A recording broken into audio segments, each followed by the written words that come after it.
Nonviolent protest, violent protest, and rebellion, which is the most intense. And the goals are integration, secession, and conquering, which is the most intense.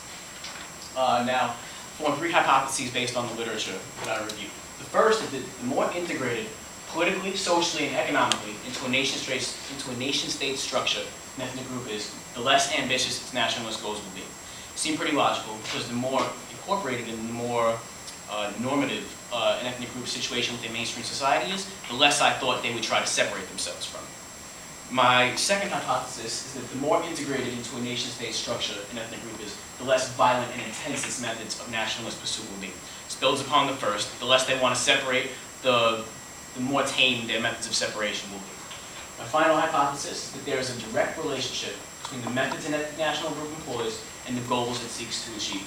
It seems to me that the two are inherently linked and that one could not rise or fall without a correlation with the other. Okay.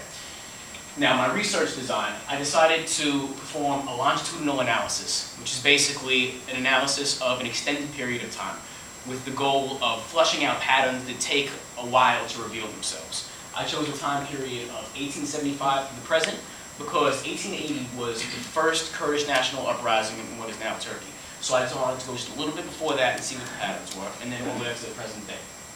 I employed an analysis of secondary data, which means that I wasn't reading Ottoman newspapers from the late 20th century or reading census bureau analyses. I was analyzing papers and books written by experts, political scientists and historians. Finally, that's actually incorrect. I take quantitative data and turn it into I take qualitative data, turn it into qualitative data, which I then measure ordinally. Basically, that means that I take facts, concrete facts about uprisings or violence, and I turn them into categories that can then be ranked and compared to each other, lowest, median, highest. Okay. The first variable that I analyze is integration, and I break integration, like Anthony Gurr, into three different categories, the first of which is political. Political integration is basically the ability of an ethnic group to form political parties and hold political office. Low level of political integration is when members of the minority cannot hold political office or form parties. A moderate level is when they may hold office or form policies, but only with veiled platforms and stunted ambitions. Ethnic politics are still taboo. You can't specifically reference that you want to better your ethnic group's stature in society. A high level is when there are no restrictions on holding political office or forming parties.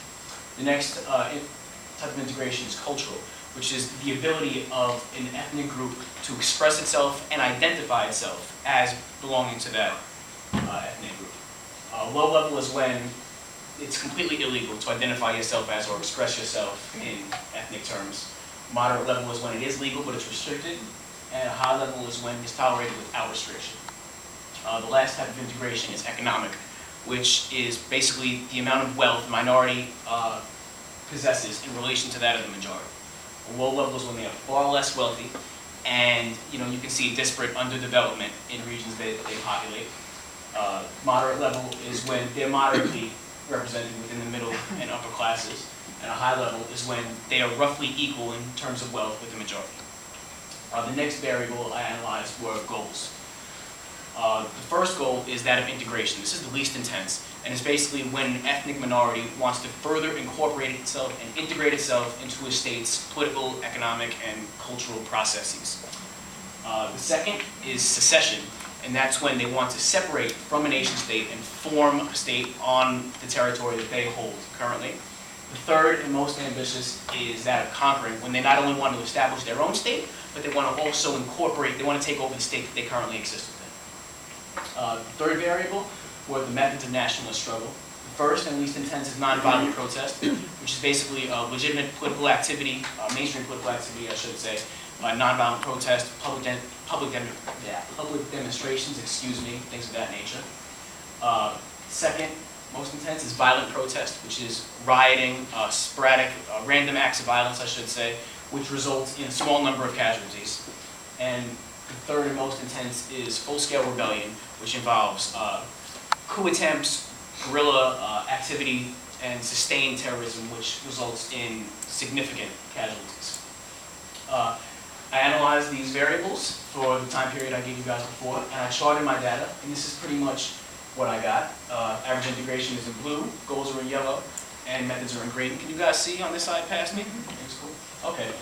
And then when I analyzed the chart, basically two relationships really popped out at me. There's an inverse